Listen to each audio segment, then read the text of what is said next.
Caribbean సముద్రంలోకి కొత్త దీవి వచ్చి చేరింది. నిజానికి అది దీవి కాదు. దాని పేరు యుఎస్ఎస్ఎస్ జెరాల్డ్ ఆర్ ఫోర్డ్. అమెరికాకు చెందిన భారీ విమాన వాహక నౌక. భూమి మీదే ఉన్న నౌకల్లో అతిపెద్దది ఇదే. ఈ నౌక తాజాగా కరేబియన్ జలాల్లోకి చేరుకుంది. F-18 యుద్ధ విమానాలతో సహా మొత్తం 60 విమానాలు ఉంటాయి. జెరాల్డ్ ఫోర్డ్ రాకతో లాటిన్ అమెరికా దేశాల్లో భయాందోళనలు మొదలయ్యాయి. అమెరికా యుద్ధానికి సిద్ధమైందంటూ టెన్షన్ పడుతున్నాయి.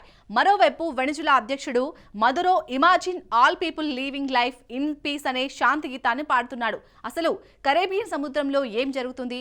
నిజంగానే డొనాల్డ్ ట్రంప్ యుద్ధానికి సిద్ధమయ్యాడా? Let's watch.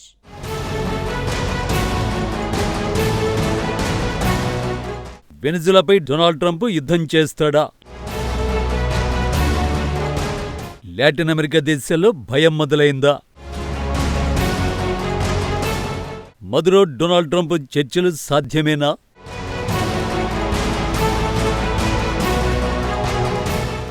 ఈ పాట ఎంతో ఫేమస్. దీన్ని 1971లో జాన్ లెనిన్ అనే అమెరికా గాయకుడు రాసిన ఇమాజిన్ అనే పాటలో ఈ లైన్ ఉంటుంది. ఇప్పుడు ఈ పాట గురించి ఎందుకు చర్చ అంటే, ఈ పాటను వెనిజులా అధ్యక్షుడు మదురో ఇష్టపడుతున్నాడు. ఇష్టపడ్డమే కాదు, తను పాడి చూపించాడు. కరాకస్లో జనసమూహంలో శాంతి గీతాన్ని మదురో ఆలపించాడు.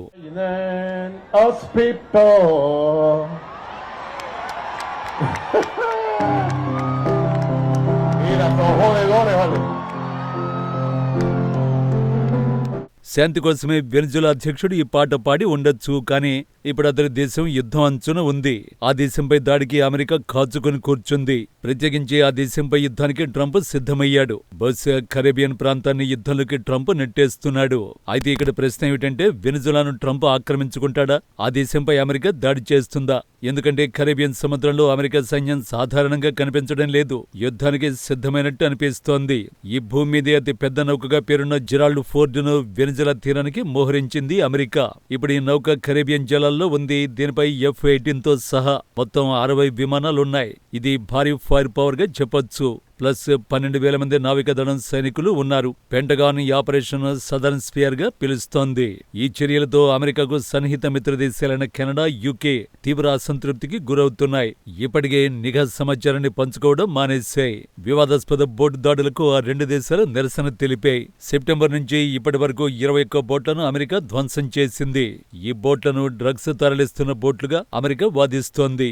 21 బోట్లపై దాడి చేసి సుమారు 80 మందిని అమెరికా బలగాలు చంపేశాయి. అవన్నీ వెనిజులా డ్రగ్స్ ముఠాలో భాగమని అమెరికా చెప్పుకొస్తోంది. కానీ అమెరికా వాదనలకు ఎలాంటి ఆధారాలు లేవు. బోట్లపై అమెరికా దాడులు అక్రమమన్న విమర్శలు వ్యక్తమవుతున్నాయి. కానీ ట్రంప్ యంత్రాంగం మాత్రం పట్టించుకోవడం లేదు. వెనిజులా డ్రగ్స్ ముఠాలను ఉగ్రవాదులుగా అమెరికా అభివర్ణిస్తోంది. డీలాస్ సోలెస్ డ్రగ్స్ నెట్వర్క్ ను వెనిజులా మిలిటరీ, రాజకీయ నాయకులే నడిపిస్తున్నట్టు అమెరికా ఆరోపిస్తోంది. గతంలోనే ఈ నెట్వర్క్ పై అమెరికా ఆంక్షలు విధించింది. ఇప్పుడు డీలాస్ సోలెస్ నెట్వర్క్ నే ఉగ్రవాదులుగా అమెరికా పేర్కొంటోంది. వాళ్లను టెర్రరిస్టులుగా పేర్కొనడంతో అమెరికాకు దాడి చేయడానికి మరింత సులువైంది. డీలాస్ సోలెస్ డ్రగ్స్ నెట్వర్క్ కు మదురోనే నాయకత్వం వహిస్తున్నట్టు వాషింగ్టన్ చెబుతోంది. సింపుల్ గా చెప్పాలంటే వెనిజులా అధ్యక్షుని అమెరికా టెర్రరిస్ట్ గా ముద్ర వేస్తోంది. అమెరికా వాదనలను మదురో ఖండించాడు. ఎందుకు అమెరికా ఇదంతా చేస్తోంది? అసలు వెనిజులాను ట్రంప్ ఏం చేయాలనుకుంటున్నాడు? ఈ విషయమై ట్రంప్ ను కూడా అడిగారు. వెనిజులాను అధ్యక్షుడితో చర్చలకు సిద్ధమని ట్రంప్ చెప్పాడు. వెనిజులాలో మదురో ఆస్తులను ధ్వంసం చేస్తారా అంటే చేసేందుకు ఆస్కారం ఉందని ట్రంప్ చెప్పాడు. కానీ తాము అలా చేయడం లేదని కూడా చెప్పాడు. మదురోతో చర్చలు జరపాలని తాము కోరుకుంటున్నట్టు ట్రంప్ వివరించాడు.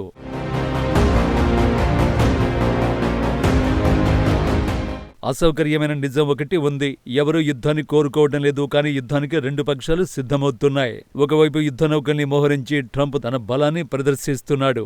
మరోవైపు తనను తొలగించేందుకు అమెరికా కుట్ర పన్నుతోందని వెనిజులా అధ్యక్షుడు బలంగా నమ్ముతున్నాడు. దీంతో వెనిజులాలో ప్రజల్ని యుద్ధానికి మదురో సిద్ధం చేస్తున్నాడు. అమెరికా దాడి చేస్తే ఎలా ఎదుర్కోవాలో ప్రజలకు శిక్షణ ఇస్తున్నారు. అపనమ్మకం, తప్పుడు అంచనాలు, ఆయుధాల మిశ్రమం కలగలిస్తే ప్రమాదవశాత్తు ఉద్రిక్తతలు పెరగడానికి కారణమవుతుంది. ఎందుకంటే యుద్ధాలు ఎప్పుడూ నిర్ణయాలతో మొదలవ్వవు, కొన్నిసార్లు అపార్థాలతోనే మొదలవుతాయి. కరేబియన్ సముద్రంలో నెక్స్ట్ ఏం జరగబోతోంది? దీన్ని 3 భాగాలుగా చూడొచ్చు. మొదటిది దౌత్యం. అమెరికా వెనజులా మధ్య చర్చలు మొదలవుతాయి, ఉద్రిక్తతలు తగ్గుతాయి, ఎవరికి వారు విజయం సాధించామని ప్రకటించుకుంటారు. రెండో భాగం పరిమితి దాడులు. ఇప్పటికే బోట్లపై దాడులకు దిగుతున్న అమెరికా తమ స్ట్రైక్స్ ను విస్తరిస్తుంది. బహుశా టెర్రరిస్టులుగా పేర్కొంటున్న వారి మౌలిక సదుపాయాలను అమెరికా టార్గెట్ చేయొచ్చు.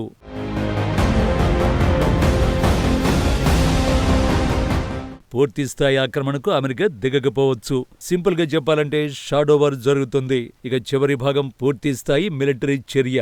గ్రౌండ్ ఆపరేషన్స్ చేపట్టి పాలకులను మార్చొచ్చు. ఇక దక్షిణ అమెరికాలోని ప్రతి దేశాన్ని ఈ 3వ భాగమే ఆందోళనకు గురిచేస్తోంది. ఎందుకంటే ఆయా దేశాల చరిత్రలో ఇలాంటి పలు సంఘటనలు చోటు చేసుకున్నాయి. ఈ 3 పార్టీలు అమెరికా వెనజులా ఏ మార్గాన్ని అనుసరిస్తాయి? ఈ ప్రశ్నకు సమాధానం వ్యూహం కంటే స్వభావంపైనే ఆధారపడి ఉంది. నిజానికి డొనాల్డ్ ట్రంప్ తో మదురో గత్యంతరం లేక డీల్ కోసం ప్రయత్నించాడు. భవిష్యత్ చమురు, గోల్డ్ కాంట్రాక్టులను అమెరికా కంపెనీలకు కట్టబెట్టేందుకు అంగీకరించాడు. అంతేకాదు రష్యా, చైనాలతో కుదుర్చుకున్న ఒప్పందాలను కూడా రద్దు చేసుకునేందుకు మదురో సుముఖత వ్యక్తం చేశాడు.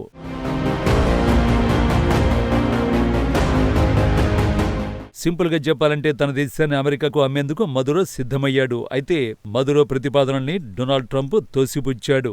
ఇదే ఇక్కడ ట్విస్ట్ గా చెప్పొచ్చు. అసలు ఈ ఎపిసోడ్ లో ట్రంప్ ఏం కోరుకుంటున్నాడో ఎవరికీ తెలియదు. డ్రగ్స్ పై ట్రంప్ కఠినంగా వ్యవహరిస్తున్నాడా? వెనిజులాలో సోషలిస్టు పాలకుని పడగొట్టేందుకు అమెరికా అధ్యక్షుడు యత్నిస్తున్నాడా? వెనిజులా సహజ వనరులను సొంతం చేసుకోవాలని వైట్ హౌస్ బాస్ కోరుకుంటున్నాడా?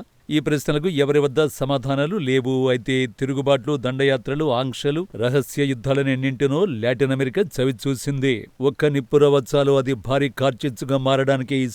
ఇప్పుడు అందరి దృష్టి కరేబియన్ దీవులపైనే పడింది. ఎప్పుడు ఏం జరుగుతుందో తెలియని పరిస్థితి నెలకొన్నది. శాంతి దూతలని చెప్పుకునే డొనాల్డ్ ట్రంప్ డీల్ను ఇష్టపడతాడా, యుద్ధాన్ని కోరుకుంటాడా అన్నది అంతు చిక్కని ప్రశ్న.